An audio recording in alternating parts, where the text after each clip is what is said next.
and welcome back to my channel. Unless you're new here, and then just welcome.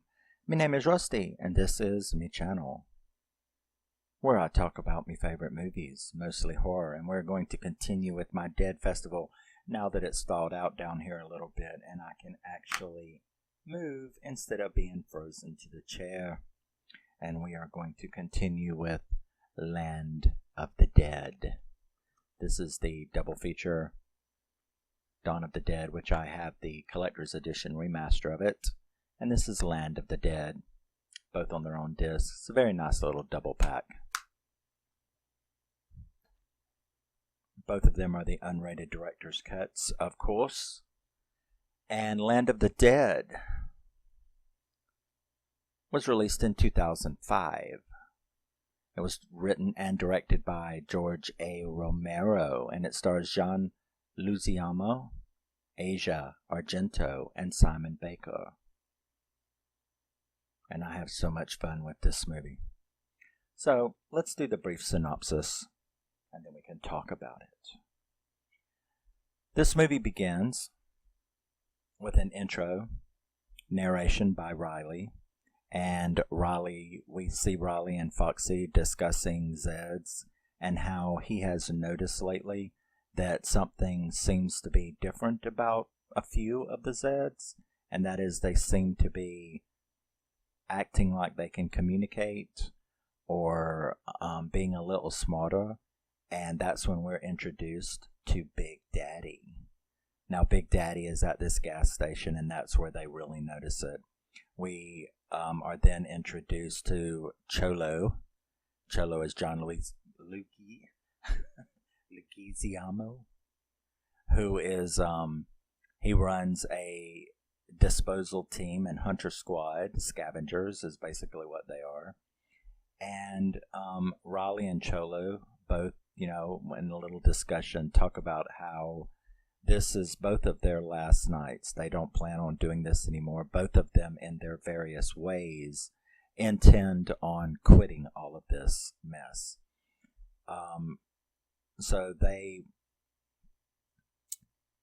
we see Big D. He's trying to save the Zeds, Big Daddy, when they are all mesmerized. Now, this is a trick that this hunter squad, this hunter team, the scavengers, this is a trick that they use, and that is they shoot off the sky flowers, aka fireworks. Now, these fireworks seem to mesmerize everyone in this group except for Big Daddy, who actually is trying to get the other Zeds to stop paying attention because there's humans among us, right? So, they keep them mesmerized. They kill off a few, which is what they do with every run, every supply run. They keep them mesmerized by fireworks while they kill them off and raid the stores for supplies. Like I said, we saw Big Daddy. He's trying to get the other Zeds to stop being mesmerized by the fireworks, and they all bug out, except for Cholo, who is definitely... No one can play a little hustler like John. You know what I'm saying? He is certainly perfect at that particular behavior. So he stays behind along with a couple of other guys and Mike. Now, Mike in this movie is played by Shawn Roberts. If you don't know who Shawn Roberts is, I have a big thing for Shawn Roberts. I just, his newest movie, Here for Blood, I did a video on that. He is best known as Wesker. He is the villain in all of the Resident Evil movies in which Wesker is in. And so, yeah, he is in this movie, which is a neat little bit of trivia. So they stay behind to raid a liquor store, of all things. And you kind of wonder what's that about. Is he really that bad? But Cholo has a plan. It's a different plan than Riley's, but he's got a plan. So during this little raid on the liquor store, Mike gets bit and tops himself, which really upsets Riley, and it upsets them all. except for Cholo, because Cholo is, well, he's kind of upset, but at the same time, he's got a plan. So he tops himself, and we see Big Daddy picking up a gun. And like I said, he's learned how to communicate to the other zombies. So he picks up a gun and goes after them after they all bug out of town. He goes in their direction with the horde that he is now bringing with him, like the Pied Piper, So he's bringing them with him. Cholo and Riley, of course, they argue and face off about what happened to Mike and why it was so ridiculous. Cholo kind of reveals his plan at this point, and that is that Cholo is doing all of this because he is working for Fiddler's Green. Now, you have to realize that despite all these little camps, there is a big city where a lot of survivors live, and it's sort of like District 1 in the Hunger Games, All the rich people live in this really fancy, gigantic penthouse tower, while the rest of the city, and even in a zombie apocalypse,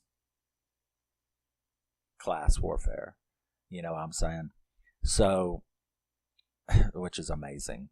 But you have these rich people that all live in Fiddler's Green, and then you have the rest of the mere mortals who live in the outskirts and around the city. The city is blocked off by a river and then walls around it, so it's protected. So Cholo, he's been working for this place, and that's what he gets this fancy stuff for: cigars, expensive booze, and stuff like that. He gets it. He gets the good gear, and he gets it to go and what he's trying to do is worm his way into the good favor of the rich folks at Fiddler Green.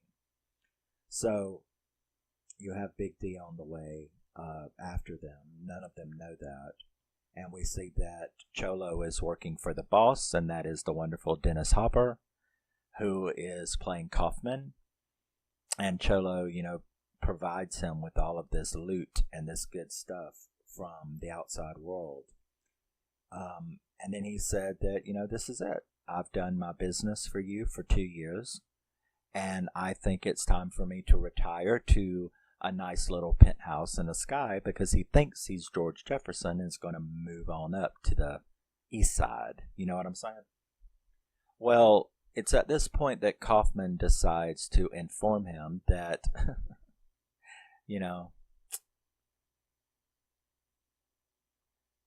the maid is never going to... This isn't the Jeffersons, is basically what he's informing him of. And that despite you being a good maid, like Wheezy, you're not going to get a penthouse in the sky. He tells him that he is not coming in, that he is not good enough. And this, of course, like it would anyone, pisses Cholo off. And Cholo takes the... Oh gosh, I forgot the name of the truck. It's the big war machine. The Dark Avenger? What is that thing called? I forget what it's called. It's got its own name, though. But, so, he tells him he's not good enough. Now, by this time, of course, Big Daddy has made it to the far outskirts of the city. And, Cholo takes the rig. I should have wrote down the name. But Cholo takes the rig, and him and his little friends, his little squad, that one girl, she's called Pretty Boy, and I don't understand that. Now, there's a tomboy in Survival of the Dead, and that's pretty obvious. Why this chick is called Pretty Boy, I have no idea. But I thought that was a little weird. But, if there's a reason for it, I would have got it, but I just didn't get it. I don't know why she's called Pretty Boy, and they never let you know. So, Cholo demands that Kaufman give him $5 million, or he is going to take down Fiddler's Green. So, Kaufman, who has arrested Riley and Charlie for killing the midget. And the midget is this little guy that, no pun intended, but this is a little guy who runs sort of like a Zed Thunderdome. And Riley and them go in there and kind of see what they're doing, and they're like, this is so immoral. You know, George A. Romero, he always puts that in these movies. Who's the monster? The Zeds or the humans? So, Charlie, who is an expert shot, and Riley end up killing him, and they're arrested. So, Kaufman calls them up and gets them to go after Cholo by, offering him what he wants. And what he wants, Cholo's escape plan was to become the high-class punta. To become a high-class punta in the penthouse at Fiddler's Green, which didn't work out for him. Whereas Riley's plan is he wants to take Charlie, and they just want to head north. He hates humans as much now as he does the Zeds. So his escape plan is to take, for him and Charlie to go north where they can just be alone and not be around humans or Zeds is his plan. So he tells Kaufman this, and Kaufman says okay, that he will give him the car and, that he will let him leave and all of that stuff. So he has his own little group, Charlie is the main one. He had met this chick played by Asia Argento called Slack, and she had been arrested as well. And so him and her and Charlie are the ones that are going to go after Cholo. He also sends a couple of his own goons with them, makes them go with him. And that is Montaletti, Pills, who is hilarious. I don't know what that's supposed to be. Pillsbury, the Pillsbury Doughboy. That's kind of what he looks like.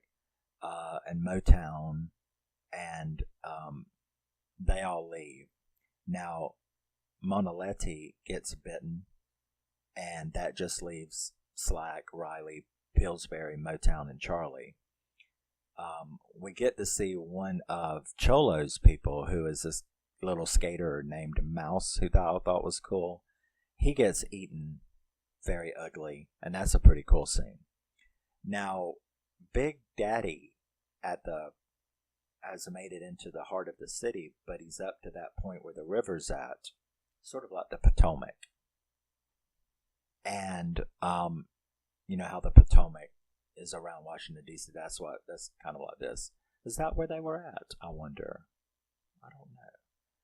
But Big Daddy, he's like, we're dead, right? I mean, if you think of his little zombie logic, since he's like smarter than the rest for some reason, he comes up with the idea that why should Zeds be afraid of the war? Yeah? Which makes total sense. After all, you are already dead. It's not like you have to breathe.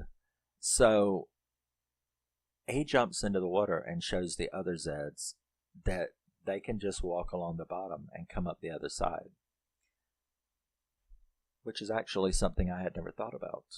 Because you always want to like escape to an island. But what would stop a zombie from just walking across the bottom? Do zombies need to breathe? See, these are questions that Google cannot answer. But, so, they actually get into the city, and the horde starts raging on the city, and there's lots of really good action, lots of really good stuff going on. Riley does find Cholo. He ends up kind of like joining him, you know? And they become like partners again. We see Motown get eaten. After she shoots Cholo. Because they knew that she was like the plant. And Pillsbury ends up like betraying her. And after she shoots Cholo, he lets her get eaten by Zeds. So she's gone. Now, Riley tells Kaufman that the Horde is now in the city on the radio. So he lets him know that the Horde is in the city. And then he says he's going to keep the big machine. But because of this, because, Riley's the good guy, he's going to turn around and go back into the city to try to save the people. Not that he gives a shit about Kaufman or but the regular people on the street. He wants to try to save them. So Cholo says that he is, giving it all up, that he's going to go his own way, and he's just going to take off and leave. And him and his best friend, I don't remember his name, but him and that guy, they do take off to do that. So Riley is going to go back to the city and fight the Zeds, but Cholo and his friend they're just going to take off and go find better hunting grounds, to another encampment or something. Especially now that he has been shot down from his castle in the sky. Plans. So Riley's gang, heads to the city. We then see I don't know, it's not like I didn't dislike Cholo. He's kind of slimy, in the things that he was doing. But he's not that bad, So, I wasn't like thrilled or something when he got bit, but it was very kind of ironic. But Cholo gets bit, and the other guy, kind of asks him if he wants to, stop the process. And he's like, what did he say? I've always wanted to see how the other half lived, so nah, never mind. So he just told that guy to just go on, Well, now that he's got no future, because that guy goes on, and now that Cholo has no future, there's only one last thing that he can do, right? And that is that he can go take out Kaufman. So, unbeknownst to anybody else, of course, he starts heading back because he's going to get his final revenge on Kaufman for pretty much causing all of that, which is true. So they actually break into the fancy, District 1 building and start killing everybody in there. And Kaufman, he is escaping through the basement. When he gets down into the basement, and he's bringing that lapdog of his, that butler kind of guy, and that guy takes off and leaves Kaufman alone. And Kaufman is trapped in the car, and Big Daddy attacks the car and pours gasoline all over it and inside of it. But then it seems like, and I really didn't know what was going on at that moment when Big Daddy turned around and left, because I thought, well, that was sort of anticlimactic, wasn't it? For him to just turn around and leave like that. So he feels safe enough now to get out of the car and starts trying to figure out what the hell to do. He's got his big bag of money. He's got all his stuff. He goes and gets the keys out of his bag, and he starts to get back in the car, and then we see Cholo come around the corner. And Cholo has turned by now. So we get to see Cholo as a Zed, and he comes after Kaufman. And then Big Daddy comes back, and it's like, I was wondering, what was the twist here? Why did Big Daddy just leave like that? Well, he went to get, a Molotov, a little flare bang stick or whatever, and he comes back and he throws it at them, and he blows Cholo and Kaufman up. So that ended up being very satisfying. He blows them both up. Riley's gang attack the Horde. They end up saving a lot of people, and we have the happy ending as far as that goes. And they're going to head north. So he's got 4 or 5 people with him? 3 or 4 people with him. Slack, Pillsbury, Charlie, and him. Right? So I think it's just 4.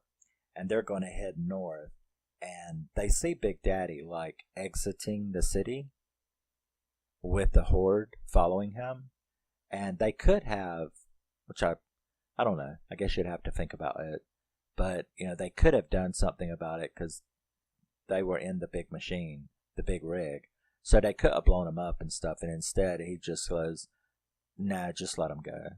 They're just looking for some place to go like we are. And that was the end of the movie. He lets them go. Now, this movie is like remarkably cool. I have so much fun with this movie. It is definitely at the top of the list. And, George Romero, it's got some cool special features on it. And, George Romero said that this is the only one of his movies that had a huge budget, a big budget, and all of the stuff that goes with it, which he enjoyed very much.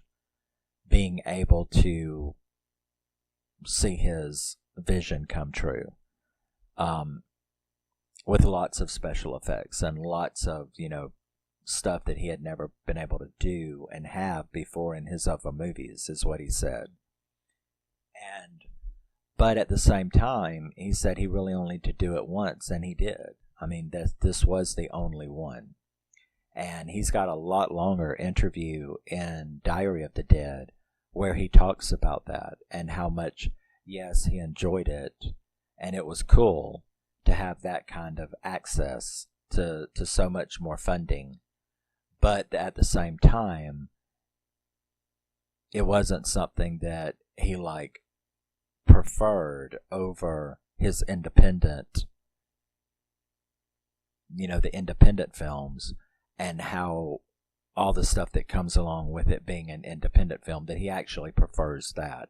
And that's the reason why this is the only one of the one that George A. Romero did that had a big budget and was like that, because,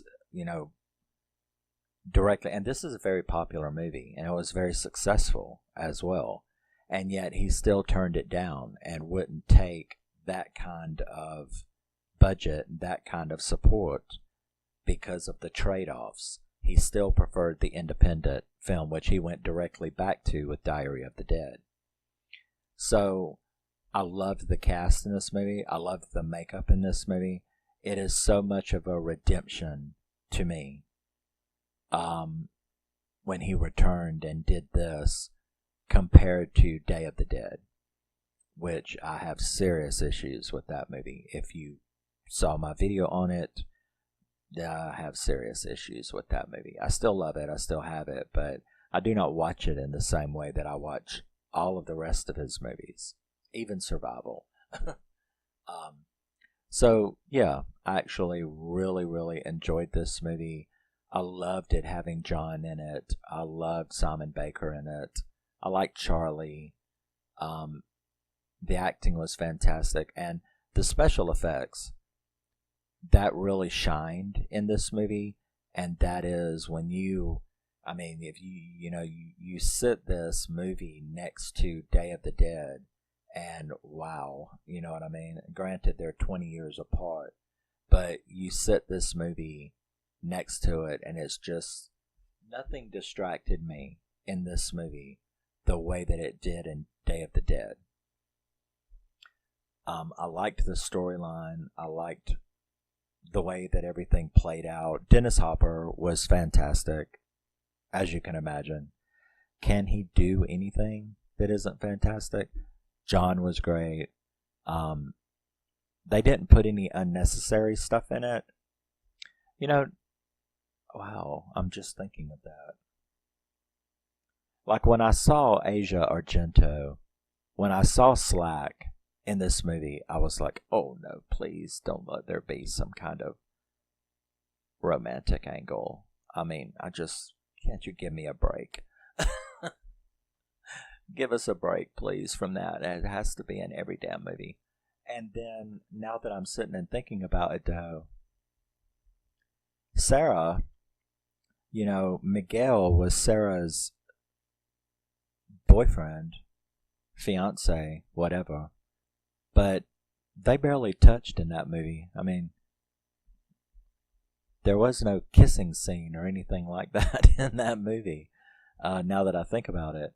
And I noticed in this one too, or I'm noticing right now as I'm thinking about it, you know, Slack and Raleigh had no physical chemistry between them shown in this movie. He did not make any overtures towards her. She made no overtures towards him. I don't recall any sex talk in this movie, unless it was jokingly, and I don't even remember that. It seemed that George Romero, in these zombie movies anyway, it seemed that he really, I'm thinking of the others now that I'm going to talk about next.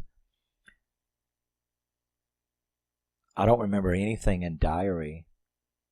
Sure, a couple of them were labeled as boyfriend and girlfriend, but as far as actually it being part of the story, are you like seeing any of it other than just labeling themselves, this is my boyfriend or this is my girlfriend?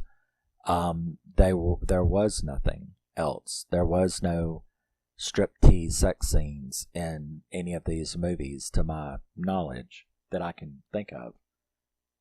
Of course, I have a habit of ignoring those things, but I don't remember it. And so, yeah, that just came to me. I'm like, I was worried when I first saw Asia Argento that there was going to be a romantic angle, but there was not. She was just a member of the team trying to get out, and they kind of left it like that. There wasn't anything more to it, which I appreciate. Thank you, George. No need to kill my buzz. I hate when they kill my buzz that way. So, yeah, Land of the Dead, absolutely fantastic. I gave it a 9 out of 10 because I really do love this movie. It is definitely up there. I'm pretty sure that it will be, number 3. There's still a big fight going on in my head and in my heart between the Dawn of the Dead remake and Night of the Living Dead from 1990, as to which one will be number 1. I'm not really sure. I still am not really sure. I probably won't be sure till I do the ranking, but this will definitely be number 3. I love Land of the Dead. Please let me know what you think about Land of the Dead. What did you think of Romero's return to this franchise, to this genre, and how different it was than Day of the Dead, and what it was like to see him have plenty of money to do whatever he wanted, and why do you think that he shunned that from then on? Because he didn't, in neither special feature interview that I watched on this one and or Diary of the Dead, he never said anything about having any kind of problem with anyone, studio interference, making him do this or that, or he didn't express any kind of problem with making this movie. It was a joy, he said, but it was like a one and done. He didn't really care to be given a huge budget and done this again. He prefers the other way. So we'll talk about that more with his interview in Diary of the Dead. That was Land of the Dead. Let me know what you think about it, and I will see you in the next thing I do. Love you, miss you. Bye-bye. Always remember and never forget, you're a very, very special person.